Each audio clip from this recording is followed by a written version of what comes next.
Hi there, dear students, this is Tamás Jávor. Welcome back to Rubber Duck Physics. Today we are going to dive into the concept of moment of inertia.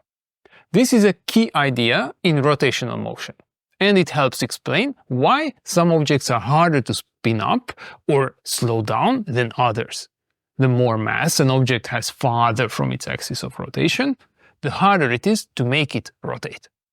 So what exactly is moment of inertia? It's a measure of how difficult it is to make an object start rotating or to change its rotational speed. It depends on two things: the mass of the objects and how far that mass is from the axis of rotation.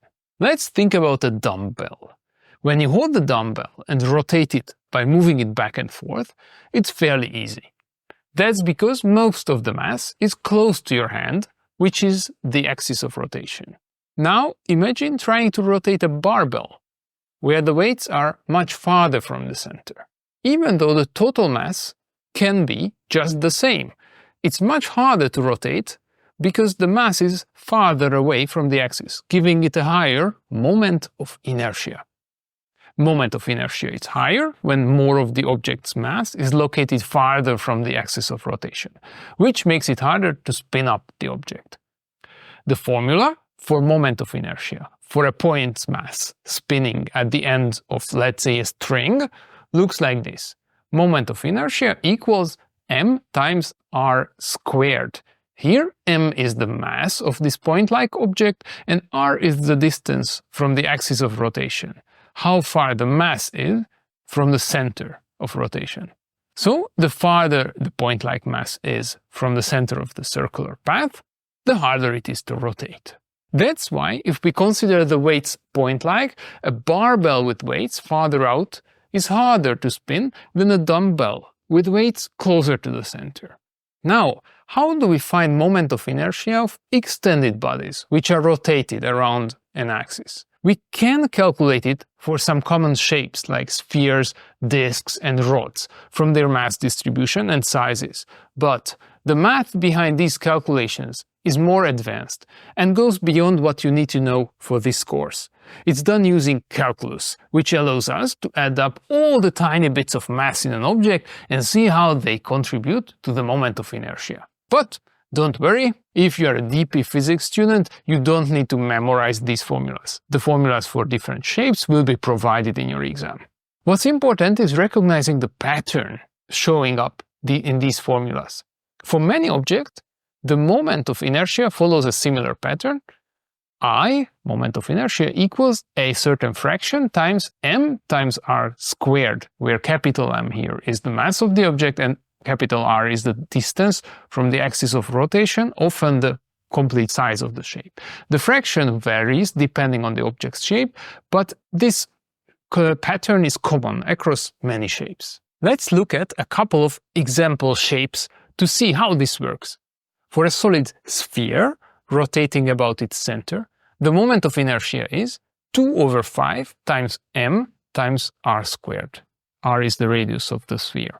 For a solid disk rotating about its center, the moment of inertia is 1/2 times m times r squared. R is the radius of the disk. The formulas differ because the mass is distributed differently, but both follow the same m times r squared pattern. So, while you don't need to memorize these formulas, it's helpful to know that for any object, the moment of inertia depends on how mass is distributed around the axis of rotation.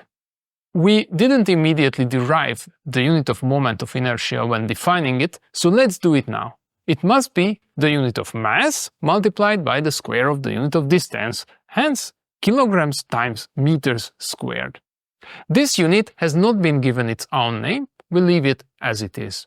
Now let's look at some examples of how moment of inertia works in real life. First, let's take a thin rod. If you rotate the rod about its center, the mass is evenly spread on both sides, so it's easier to spin.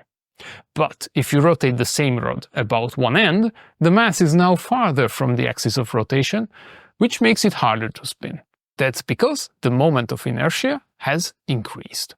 Now think about two potter's wheels. One has a lump of clay close to the center, making it easy to spin. The other wheel has the same amount of clay, but it's spread out near the edge, making it harder to spin because the moment of inertia is higher. Let's look at the merry-go-round you were left to think about at the end of the previous video. If you sit near the center, the moment of inertia is low and it's easy to spin. But if you move toward the edge, the moment of inertia increases and it becomes much harder to spin. The farther you sit from the center, the harder it is to spin the merry-go-round because the moment of inertia increases. So how does this affect rotational motion? The larger the moment of inertia, the more the object resists angular acceleration. That is, how hard it is to make the object start spinning or change its rotational speed.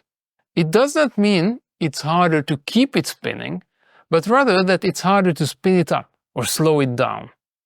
Just like it's harder to spin up a potter's wheel when the clay is near the edge, an object with a larger moment of inertia is harder to accelerate or decelerate. Now that we understand how mass distribution affects rotation, let's consider a different situation to be your thinking task until the next video. Imagine you are trying to rotate a bicycle wheel. If you try to spin the wheel by pushing near the center, it's much harder than if you apply the same force near the edge, although the mass distribution of the wheel stays exactly the same. Till the next video, think, why is that? We have already learned that moving mass farther from the center increases the moment of inertia, but here mass distribution hasn't changed. To understand why it's harder to rotate the wheel when you push near the center, we need to learn about torque. In our next video, we'll dive into how the point of application of force affects rotational motion. Today, we have learned how moment of inertia affects rotational motion. We have seen how it depends on the mass and how far that mass is from the axis of rotation. In our next video, we'll explore torque and how where you apply force makes a difference in rotating objects. At the end of this video, let me remind you that I also offer online tutoring for IBDP physics and other advanced high school courses like A-level, all boards, maths and physics, and AP physics. You can find my email address in the description section of the Rubber Duck Physics channel page viewed on a web browser. Reach out if you are interested in tutoring lessons. Thank you for watching the video and see you next time.